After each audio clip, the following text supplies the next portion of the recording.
نخزني الظالمين بالظالمين الله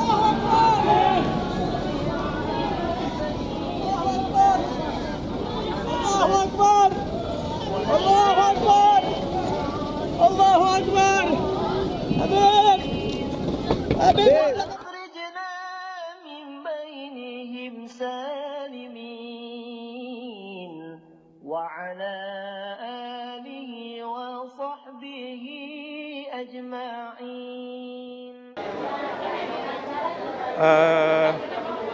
Masyarakat harus tahu bahwa HRS dalam status sebagai korban karena beliau di dalam kegiatan sebagai warga negara punya hak untuk kemana saja di seluruh Indonesia.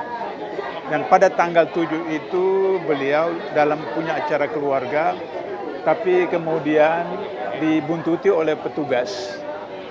Di dalam KUHP, Kitab Undang-Undang Acara Pidana, dalam kegiatan penyelidikan itu harus ada indikator seseorang itu melakukan tindak pidana.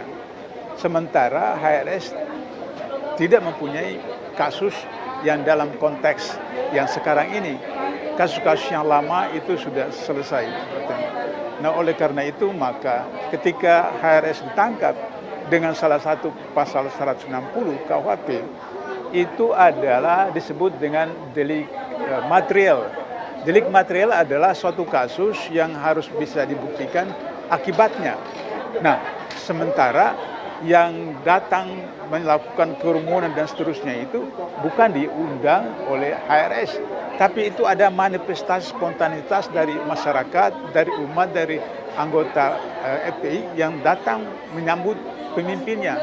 Sehingga demikian kesalahan itu bukan kepada HRS, tapi kesalahan itu kepada masyarakat.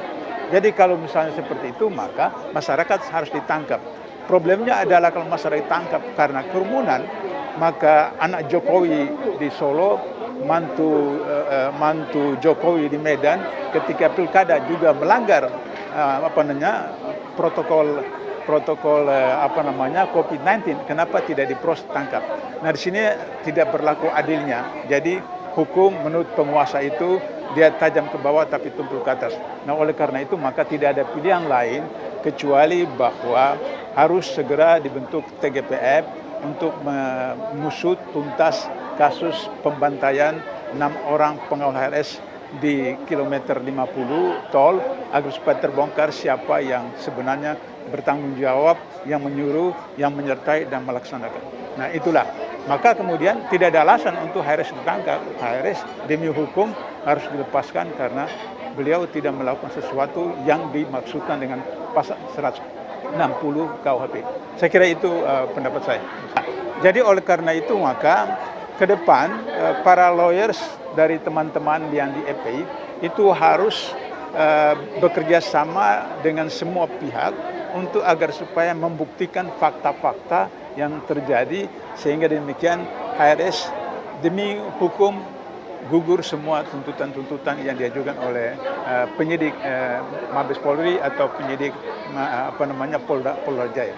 Nah, dengan demikian maka diharapkan HRS bisa kembali kepada masyarakat, kembali kepada kelompoknya dan bisa menjadi seorang negarawan, seorang bapak bangsa untuk memimpin masyarakat ini khususnya umat Islam.